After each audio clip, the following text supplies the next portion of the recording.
Friends, welcome back to my YouTube channel Aman lecturer. कैसे हैं आप सब? आई होप आप सब स्वस्थ और मस्त होंगे और अपने एग्जाम की तैयारी बेहतर तरीके से कर रहे होंगे।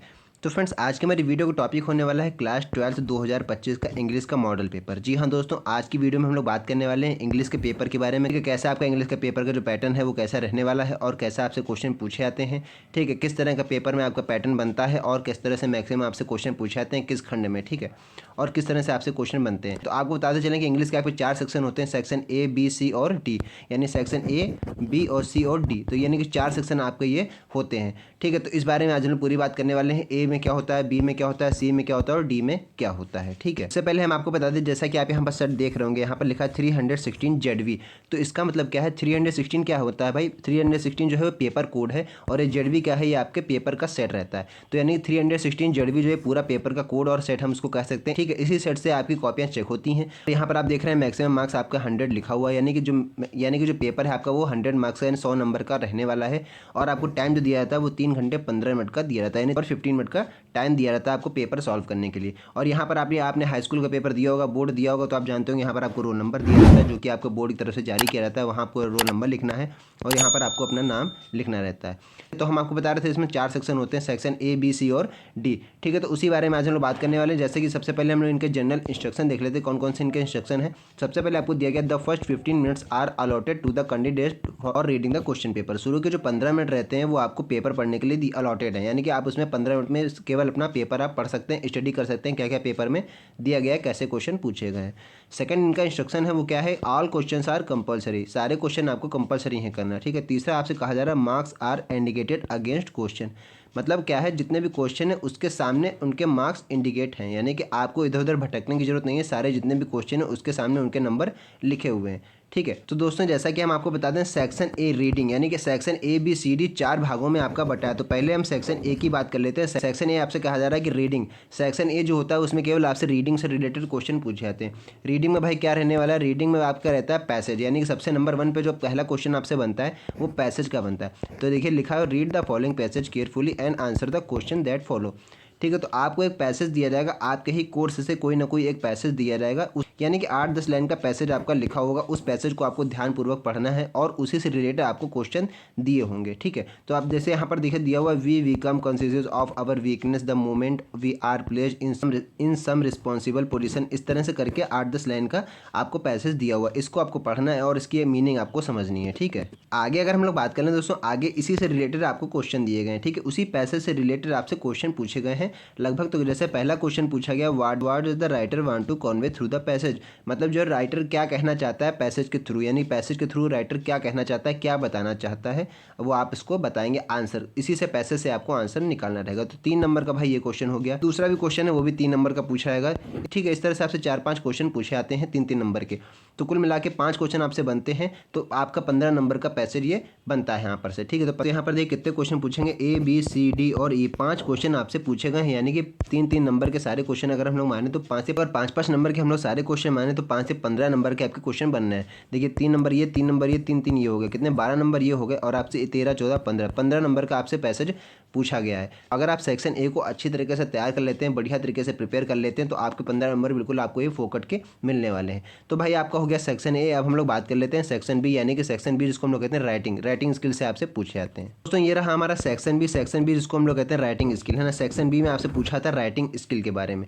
तो राइटिंग स्किल में क्या हो गया, जैसे आपसे ऐसे बोला जा सकता है, लेटर बोला जा सकता है, ठीक है, एप्लीकेशन पूछी जा सकती है। तो उस तरह से पूछा जाता है, 10-10 नंबर में पूछा जाता है। अब जैसे कि आप पहला क्वेश्चन यहाँ पर देख रहे हैं, दूसरा क्वेश्चन सेक्शन बी में दूसरा क्वेश्चन है, राइट एन आर्टिकल, यानी कि आपको आर्टिकल को भी हम लोग ऐसे कहते हैं, on any one of the following topics in about 100 से 150 वर्ड्स के बीच में आपको लिखना है। 100 से 150 वर्ड्स के बीच में आपको ऐसे लिखना रहेगा। 10 नंबर का आपसे मैक्सिमम आपसे ये पूछा जाता है। ठीक है, जैसे कि कौन कौन से टॉपिक आपसे पूछा सकते हैं, अर्ली राइजिंग यानी जल्दी उठना, हेल्थ इज वेल्थ, और तीसरा है योर प्लान फॉर फ्यूचर, आपके अपने कौन सा फ्यूचर के लिए आपने कौन सा प्लान चुना हुआ है उसके बारे में आपको अपने ऐसे लिखना है। तो सेक्शन बी में दूसरा क्वेश्चन तो आपका ऐसे का हो गया, 10 नंबर बिल्कुल आपको मिलने वाले हैं अगर आप अच्छी तरीके से ऐसे को लिख सकते हैं। ठीक है, अब भाई तीसरे क्वेश्चन की हम लोग बात कर लें। सेक्शन बी में ही तीसरा क्वेश्चन है हमारा, तो तीसरा है लेकिन सेक्शन बी का हमारा ये दूसरा क्वेश्चन है, write a letter to the editor of a newspaper about frequent breakdown of electricity in your locality. आपके लोकेलिटी यानी आपके एरिया में जो लगातार बिजली जा रही है, ब्रेकडाउन हो रहा है इलेक्ट्रिसिटी का, तो उसको, ठीक है, तो उसको लेकर आपको एक न्यूज़पेपर के एडिटर को एक लेटर लिखना है। 10 नंबर का मैक्सिमम आपसे ये भी भी पूछा जा सकता है। अगर आप लेटर नहीं लिख पा रहे हैं तो और करके एक क्वेश्चन दिया रहता है कि write a letter to the principal of your college you fill fee concession के लिए, यानी फीस माफ़ी के लिए अपने प्रिंसिपल को आप एक लेटर लिखिए, या फिर एप्लीकेशन भी उसको हम लोग बोलते हैं। तो आपसे लेटर या एप्लीकेशन ऑप्शन में पूछी जा सकती है। तो ये भी आपसे 10 नंबर में रहती है। आपसे यानी कहने का मतलब क्या, सेक्शन बी में आपसे 2 चीज़ें पूछी जाती हैं। ए से पूछा जाता है, ये लिखना रहेगा, और दूसरा क्या है, लेटर एप्लीकेशन में से कुछ आपको एक लिखना रहता है। तो 20 नंबर का आपका सेक्शन बी से पूछा जाता है। तो इसको भी अगर आप अच्छी तरीके से तैयार कर लेंगे तो ये भी बिल्कुल आपको फ्री फंड के नंबर मिलने वाले हैं। बस क्या है, आपको टॉपिक अच्छी तरीके से आना चाहिए, इंग्लिश लिखना अच्छी तरीके से आता हो। ठीक है, सेक्शन बी की बात हो गई। अब हम लोग बात करने वाले हैं दोस्तों सेक्शन सी। सेक्शन सी में क्या पूछा था, ग्रामर से पूछा था, यानी ग्रामर यानी इंग्लिश सेकंड जिसको आप लोग कहते हैं। सिनोनियम्स, एंटोनियम्स वगैरह जितने भी आपसे होते हैं सब डायरेक्ट और इन सब के बारे में क्वेश्चन आपसे पूछे जाते हैं। तो सेक्शन सी हमारा होने वाला है भाई ग्रामर। सेक्शन सी ग्रामर का जैसा कि आप पहला क्वेश्चन देख रहे हैं, option to the answer of the following question 5 × 2, यानी कि 5 × 2 यानी कि 10 नंबर का आपसे क्वेश्चन होने वाले हैं। 5 क्वेश्चन आपसे पूछे गए हैं, कोई आपको एक ऑप्शन टिक करना है। एमसीक्यू टाइप के क्वेश्चन आपसे पूछे गए हैं। ठीक है, एक क्वेश्चन आपका 2 नंबर का रहने वाला है। तो इस तरह से आपसे पूछा जा सकता है। अब पूछा जा रहा है, a foreigner who settles in a country is called. एक फॉरेनर है जो एक विदेश का रहने वाला है, वो एक कंट्री में सेटल हो रहा है, तो उसको हम लोग क्या कहेंगे। तो यहाँ पर देखिए आपको 4 ऑप्शन दिए रहते हैं। मैंने यहाँ पर एक ऑप्शन डार्क किया हुआ है, तो इसका मतलब आंसर वही है। लेकिन पेपर में आपको ऐसा नहीं होगा, पेपर में सारे ऑप्शन आपको एक जैसे लिखे रहेंगे। यहाँ पर मैंने इसलिए इसको डार्क किया ताकि आपको समझ में आ सके कौन सा उसका आंसर सही है। तो इसका आंसर होने वाला है सेकंड वाला, यानी इमिग्रेंट। दूसरा भाई क्वेश्चन कह रहा है to die in harness means. To die in harness means इसका ऑप्शन भाई होने वाला थर्ड, यानी to die while in a service. To die while in a service, service करते हुए मर जाना, to die while in service. ठीक है, अगला भाई थर्ड क्वेश्चन कह रहा है the synonym of diligent is. Synonyms का हम लोग जानते हैं, सिनोनियम्स का मतलब क्या होता है, पर्यायवाची, जिसको आप लोग हिंदी में कहते हैं। तो भाई डिलीजेंट का जो मीनिंग होगा, सिनोनियम्स क्या होगा, वो क्या होगा, इनका सिनोनियम क्या होने वाला है, इंटेलिजेंट, एनर्जेटिक, मॉडेस्ट या फिर इंडस्ट्रियस। तो इसको हम लोग कहते हैं इंडस्ट्रियस। ठीक है, क्वेश्चन है अगला भी क्वेश्चन है फोर्थ का D, cattles are grazing in the field. Cattles are grazing in the field, इसमें आपसे कहा जा रहा है कि which word in this sentence is an error. किस वर्ड में एरर है, तो आप बताएंगे कैटल्स वर्ड में एरर है भाई। ठीक है, कैटल्स में एरर है। ठीक है, और इस तरह का ठीक है, इस तरह से भी आपसे रिलेटेड क्वेश्चन पूछे आते हैं। अगला भाई फिफ्थ क्वेश्चन कह रहा है द एंटोनियम ऑफ इनवेटिबल इज। इनवेटिबल का जो एंटोनियम होगा वो क्या होगा, तो आप बताएंगे अवॉइडेबल, है ना। अवॉइडेबल इसका एंटोनियम हो गया। एंटोनियम का मतलब होता है विलोम शब्द, हिंदी में जिसको आप लोग कहते हैं विलोम शब्द। ठीक है, तो एंटोनियम का मतलब विलोम, यानी कि इनवेटिबल का विलोम जो होगा वो अवॉइडेबल होगा। ठीक है, तो ये तो आपका 2 नंबर का एक क्वेश्चन था, 5 क्वेश्चन थे आपके, तो 5 दोनों 10 नंबर के आपके क्वेश्चन पूछे गए हैं एमसीक्यू टाइप के। ठीक है, अभी भी सेक्शन सी ही चल रहा है। ठीक है, सेक्शन सी का अगला क्वेश्चन आता है question number 5, change any one of the following in direct speech. आपको चेंज करना है इन डायरेक्ट स्पीच में। 2 नंबर का क्वेश्चन ही एक नंबर के आप, यानी कि एक नंबर के आपसे 2 क्वेश्चन पूछे गए। तो he said to me can you spare some money for me, इसको आपको चेंज करना है इनडायरेक्ट में, यानी कि डायरेक्ट स्पीच में आपको दिया हुआ है, आपको इनडायरेक्ट स्पीच में चेंज करना है। तो आपसे बोला था मैंने, डायरेक्ट इनडायरेक्ट भी पूछा था आपसे, सिंपल सेंटेंस, कॉम्प्लेक्स सेंटेंस सब आपसे पूछे जाते हैं इसमें। इसलिए आपको अपनी पूरी तैयारी के साथ जाना है भाई। टारगेट हम लोगों ने कितना रखा है इस बार, 95 प्लस का टारगेट हम लोगों ने रखा है। तो 95 प्लस टारगेट कैसे है, रखने से नहीं आता है। इसका मतलब कि आपको सारे छोटे बड़े क्वेश्चन सारे साथ में लेकर चलने होंगे। ठीक है, अगला क्वेश्चन है the teacher said to the boys do not make a noise in the class. इसको भी आपको इनडायरेक्ट में चेंज करना है। ठीक है, तो इस प्रकार से भी क्वेश्चन आपसे बनते हैं। अगला फिफ्थ का बी पार्ट है, ये तो फिफ्थ का ए पार्ट हो गया। अगला है फिफ्थ का B part, change any of the following is directed. जैसा आपको डायरेक्टेड दिया जा रहा है, यानी ब्रैकेट में आपको जैसा डायरेक्शन दिए जा रहे हैं उस हिसाब से आपको चेंज करना है। जैसे पहला क्वेश्चन है her husband died, she heard the news, she fainted. तो इसको आपको सिंपल सेंटेंस में भाई चेंज करना है। ठीक है, अगला क्वेश्चन है some people die for some noble cause, they are honoured by everyone. इसको किस में चेंज करना है, इनटू कॉम्प्लेक्स सेंटेंसेस में चेंज करना है। ठीक है भाई, अगला क्वेश्चन है अगला, यानी कि फिफ्थ का सी पार्ट कह रहा है कि change any of the following as directed. जैसा आपको डायरेक्टेड किया जा रहा है उस हिसाब से आपको अपना आंसर लिखना है। 2 नंबर का है, यानी एक नंबर के आपसे 2 क्वेश्चन पूछे गए। Did you see him yesterday, तो इसको आपको पैसिव वॉइस में करना है, यानी कि आपको एक्टिव वॉइस में दिया हुआ है, आपको पैसिव वॉइस में चेंज करना है। ठीक है, Tulsidas was one of the greatest poet, इसको आपको इनटू पैसिव डिग्री में चेंज करना है। एक्टिव डिग्री में दिया हुआ है, पैसिव डिग्री में आपको चेंज करना है। फिफ्थ का डी पार्ट कर रहा है correct any of the following sentences, milk is preferable than tea, he received a letter yesterday. 2 number का है, आपको चेंज करना है, करेक्ट करना है। ठीक है, करेक्ट द सेंटेंस, मतलब आपने पढ़ा होगा करेक्ट सेंटेंसेस में, तो आपको करेक्ट करके यानी कि सही शुद्ध करके लिखना है इसको। ठीक है, पार्ट है use any of the following pairs of words in your own sentence to make the difference in their meaning clear. उनकी मीनिंग क्लियर हो सके आपको ऐसी मीनिंग बताना है, जैसा कि जिसको हम लोग होमोफोन्स कहते हैं। होमोफोन्स यानी कि एक जैसे शब्द सुनने में जैसे लगते हैं। स्टेशनरी, तो इसका मतलब क्या है, आपको ऐसे एग्जाम्पल देने हैं जिससे इनमें डिफरेंस क्लियर हो सके। साइट, तो इसमें दो, ठीक है, तो इस प्रकार से दोनों में आपको अंतर बताना है, ये वाला साइड किस में यूज़ किया रहता है, ये वाला साइड किस में यूज़ किया रहता है, ताकि जो है आपका डिफरेंस क्लियर हो सके आप कहना क्या चाह रहे हैं। यानी कि इसको हम लोग होमोफोन्स भी कहते हैं। 2 नंबर के आपसे क्वेश्चन ये पूछे जा सकते हैं, ठीक है। 6th क्वेश्चन है सेक्शन सी ही, ठीक है। अगला भाई 6th क्वेश्चन है सेक्शन सी में ही है, ये भी 5 नंबर का आपसे पूछा जा सकता है। Translate the following passage in English. ध्यान रखिएगा, आपसे हिंदी टू इंग्लिश पैसेज जरूर पूछा जाएगा भाई। तो इसको आपको बताना, भारत कृषि प्रधान देश है, यहाँ पढ़े लिखे लोग खेती की ओर ध्यान दें तो हम लोगों की गरीबी भी दूर हो सकती है। ठीक है, तो इस प्रकार से आपका पैसेज दिया रहेगा 5 से 6 लाइन का हिंदी में, ठीक है। आपको उसको इंग्लिश में ट्रांसलेट करना है भाई। अगर आप ट्रांसलेशन अच्छी तरीके से जानते हैं तो ये 5 नंबर बिल्कुल आपके फ्री फंड के मिलने वाले हैं। तो यहाँ पर भाई हमारा सेक्शन सी कंप्लीट हो गया। अब हम लोग बात कर लेते हैं सेक्शन डी यानी कि लिटरेचर, ठीक है दोस्तों। अब हम लोग बात कर लेते हैं सेक्शन डी यानी लिटरेचर के बारे में। लिटरेचर यानी जिसको आप लोग कहते हैं इंग्लिश फर्स्ट। तो इंग्लिश में पूछा था, जैसा कि आप जानते हैं इंग्लिश फर्स्ट में आपके क्या होता है, चैप्टर होते हैं, चैप्टर से आपसे कुछ क्वेश्चन पूछे जाते हैं। 7वां question, answer the following question in about 40 word. 40 word में आपको अपना आंसर लिखना है, ठीक है। जैसे पहला क्वेश्चन है, what does Mukesh want to become in life. Mukesh क्या चाहता था अपनी लाइफ में, या फिर आपको एक क्वेश्चन लिखना है। 4 नंबर के आपसे 2 क्वेश्चन पूछे गए, 8 नंबर से आपसे क्वेश्चन पूछे जा सकते हैं कि अगर आपका पहला क्वेश्चन नहीं कर पा रहे तो और में लिखा हुआ यहाँ पर आप ये दूसरा क्वेश्चन कर सकते हैं। What did the author think when he was drawing in deep water.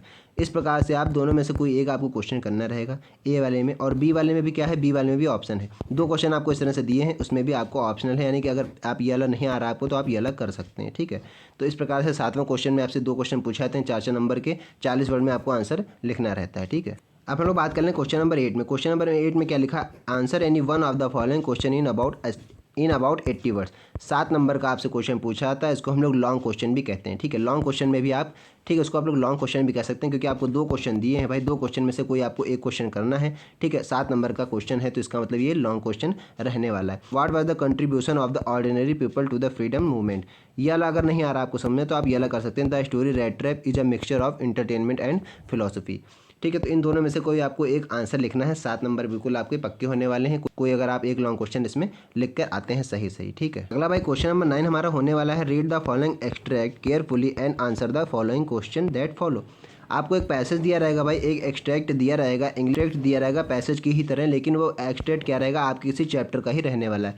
Chapter का किसी पोएम का रहेगा या फिर आपके किसी चैप्टर का रह सकता है। आपसे 3 क्वेश्चन पूछेंगे, उसमें से 2-2 नंबर के, 6 नंबर के आपके ये पैसेज, 6 नंबर आपको एक्सट्रैक्ट दिलाने वाला है भाई। आपको क्या करना है, आपको पूरा एक्सट्रैक्ट पढ़ना है, इसी के आपको मीनिंग निकालनी, पूरा इसका मीनिंग समझना है कह क्या रहा है, और उसके बाद इससे रिलेटेड क्वेश्चन पे आपको आंसर देने हैं, ठीक है। देखिए इसी एक्सट्रैक्ट से आपसे 3 क्वेश्चन पूछे गए, A B C 3 क्वेश्चन पूछे गए, 2-2 नंबर के सारे क्वेश्चन हैं। इसका आपको आंसर लिखना है, आपको कुछ याद करके नहीं जाना है, आपको जो ऊपर एक्सट्रैक्ट दिया हुआ इसी से आपको रिलेटेड आंसर इसमें लिखने हैं मिलते जुलते, ठीक है। तो ये भी आपको करना है, ध्यान रखिएगा, छोड़कर आपको कुछ भी नहीं आना है, करना आपको सब कुछ है, क्योंकि अगर आप 4 लाइन के आंसर को अगर 2 लाइन में भी करके आएंगे तो उसके भी आपको नंबर स्टेप बाइज के मार्किंग हिसाब से आपको मिलेंगे, 2 नंबर भी आपको मिलेंगे। तो इसलिए आपको छोड़ना कुछ भी नहीं है, करके सब कुछ आना है, ठीक है। और इसीलिए कहते हैं आपको अच्छी तरीके से आप तैयारी कर लीजिए, आप अपने शॉर्ट नोट्स बना लीजिए, नहीं है तो आप मेरे चैनल पर विजिट कीजिए, आपको सारे टॉपिक वाइज सारे नोट्स आपको मेरे चैनल पे मिल जाएंगे। सारे सब्जेक्ट की मैंने प्लेलिस्ट अलग अलग बना रखी है, ठीक है। अगले क्वेश्चन की हम लोग बात कर लें। अगला क्वेश्चन कह रहा है question number 10, right the central idea of any one of the following poems. आपको ध्यान रखना है, आपकी जितनी पोएम है कोर्स में उन सारी पोएम से आपसे एक न एक सेंट्रल आइडिया जरूर पूछा जाएगा। तो भाई सेंट्रल आइडिया आपको तैयार करके जाना है, 4 नंबर का क्योंकि पूछा आता है। A thing of beauty, my mother's at 66, keeping quiet. तो इन 3 पोएम में से आपको किसी एक का सेंट्रल आइडिया लिखना है, जैसे कि ऊपर लिखा है right the central idea of any one of the following poems. ये 3 पोएम में से आपको कोई एक सेंट्रल आइडिया लिखना है, 4 नंबर का भाई रहने वाला है, तो इसको अच्छी तरीके से तैयार कर लीजिएगा, ठीक है। अगला क्वेश्चन दोस्तों कह रहा है question number 11, answer the following question in about 40 words. 40 words में आपको आंसर लिखना है। 4+4 यानी 8 नंबर में आपसे क्वेश्चन पूछा आता है, यानी 2 क्वेश्चन रहते हैं, यानी कि दिए आपको 4 रहेंगे लेकिन आपको करने कितने हैं, 2 क्वेश्चन करने रहेंगे, क्योंकि ऑप्शन में भी 2 रहते हैं। पर जैसे क्वेश्चन नंबर 1 कह रहा है Y could Charlie never again find the third labour. आपको अगर ये क्वेश्चन समझ में नहीं आ रहा तो आप और वाला भी कर सकते हैं, what prediction was made the tiger Kings birth, ठीक है। दोनों में से कोई आपको एक क्वेश्चन करना है, 4 नंबर का आपसे पूछा जाता है, 40 वर्ड में आपको आंसर लिखना रहता है। बी वाला क्वेश्चन कह रहा है how is Antarctica the perfect place to study environmental changes. या फिर आपको ये भी क्वेश्चन अगर नहीं आ रहा है, ध्यान में नहीं आ रहा है, तो आप और वाला कर सकते हैं, why was Sadao sent to America. उसके बारे में आप बता सकते हैं सदाव भाई अमेरिका क्यों भेजा गया था, ठीक है। अगला और लास्ट क्वेश्चन ये है कि भाई 12th क्वेश्चन कह रहा है answer any one of the following question in about 80 words. 80 words में भाई 80 यानी 80 वर्ड्स में भाई आपको आंसर लिखना है, यानी लॉन्ग क्वेश्चन है, 7 नंबर में पूछा आता है। तो आपको इसमें भी क्या लिखना है, आंसर यानी वन ऑफ द फॉलोइंग, यानी आपको 2 क्वेश्चन दिए रहे, 2 क्वेश्चन गिवन रहेंगे, उसमें से आपको भाई एक क्वेश्चन करना रहेगा। जैसे कि पहला क्वेश्चन है describe Antarctica in your own words on the basis of the lesson journey to the end of the earth. इस पे आपको डिस्क्राइब करना है अंटार्कटिका के अपने वर्ड्स में। अगर आपको समझ में नहीं आ रहा तो आप दूसरा क्वेश्चन कर सकते हैं। Write about the outcome of Charley's quest for the third level at Grand Central Station. ठीक है, तो ये दो क्वेश्चन है ए बी, इसमें से कोई भी आप एक कर सकते हैं। 7 नंबर का आपसे क्वेश्चन पूछा आता है। तो आई होप आपको पूरा पेपर का पैटर्न समझ में आ गया होगा। इंग्लिश का पूरा पैटर्न भाई क्या रहने वाला है, कैसे आपसे क्वेश्चन पूछे जाते हैं, इस प्रकार से आपसे क्वेश्चन पूछे जाते हैं। आई होप आपको पूरा प्रोसेस समझ में आ गया होगा पेपर का, किस तरह से क्वेश्चन आपसे पूछे जाते हैं और कैसे आपको अपनी तैयारी करनी है।